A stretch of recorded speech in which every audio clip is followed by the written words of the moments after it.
ব্যাঙের ছাতার মতো গজিয়ে ওঠা মহিলা মাদ্রাসাগুলা এখনই বন্ধ করে দিতে হবে।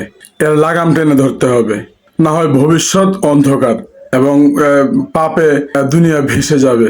ইত্যাদি ইত্যাদি যে সমস্ত আলাপগুলা বিভিন্ন জায়গা থেকে মানুষ তুলছে, এবং আমি অবাক হয়েছি এটার অধিকাংশই হচ্ছে অনেক হুজুররা, যে কওমি মাদ্রাসাকে বন্ধ করে দিতে হবে এই স্লোগানে। আমি অবাক হই।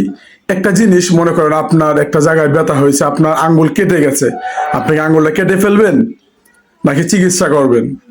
এখন এই যারা যারা কথা বলে যে কওমি মাদ্রাসা বন্ধ করে দিতে হবে, মহিলা মাদ্রাসা বন্ধ করে দিতে হবে, অনাবাসিক করে দিতে হবে, এই করতে হবে সেই করতে হবে, এরা মূলত কওমি মাদ্রাসার সংস্কার চায় না, বা কওমি মাদ্রাসা বা মহিলা মাদ্রাসা থাকুক এটা চায় না। এরা চায় এটা বন্ধ হয়ে যাক।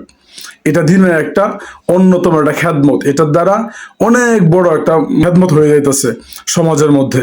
হ্যাঁ, কিছু তো বিশৃঙ্খলা থাকবেই। কোন সেক্টর নাই আমাকে বলেন বিশৃঙ্খলা নাই? ঢাকা ইউনিভার্সিটি বলেন, প্রাইমারি স্কুলে বলেন, হাই স্কুল বলেন, নাই কোথায়? ওগুলা থেকে হচ্ছে না? কই? আপনারা তো তখন আওয়াজ তুলেন না যে প্রাইমারি স্কুল বন্ধ হয়ে যাবে বা বন্ধ করে দিতে হবে, হাই স্কুল বন্ধ করে ফেলতে হবে। কই? তখন তো আওয়াজ তুলেন না। মাদ্রাসার ক্ষেত্রে আসলেই সহজ, এখানে বললে তো কোনো সমস্যা নাই। এটা মূলত কারণ, তাই তো? আমার কথা বুঝছেন? একটু মনোযোগ দিয়ে শুনেন, যারা বিরোধিতা করেন আর যারা বন্ধ করে দেওয়ার পক্ষে, অনাবাসিক করে দেওয়ার পক্ষে, তাদেরকে আমি কিছু কথা বলতে চাই, একটু শুনুন। প্রথম নাম্বার হচ্ছে, যারা বলতে চান যে বন্ধ করে দিতে হবে, কেন ভাই বন্ধ করে দিতে হবে? এটার দ্বারা কি খালি ক্ষতি হইতেছে, লাভ হইতেছে না? আপনি দেখেন তো, প্রাইমারি স্কুল, হাই স্কুল, এগুলা থেকে বিশৃঙ্খলা হচ্ছে না?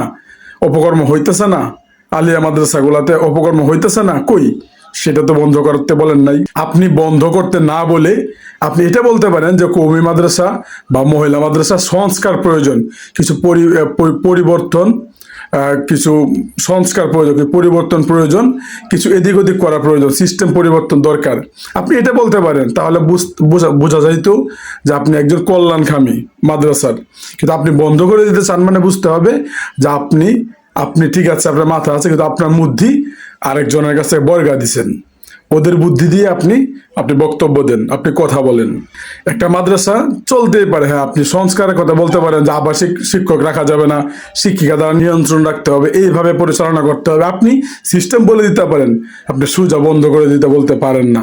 যারা বন্ধের কথা বলেন তারা সুস্পষ্টভাবে মাদ্রাসার বিরোধী। এরা মাদ্রাসা কল্যাণ চায় না, এরা দুনিয়া থেকে মাদ্রাসার শিক্ষাকে বিলুপ্ত করতে চায়। হোক সে হুজুর থাকলেও তার বুদ্ধি আরেকজনের কাছে বর্গা দেওয়া রাখছে, বামপন্থীদের কাছে বর্গা দেওয়া রাখছে, অথবা এই সমস্ত কথা বলতে পারতো না।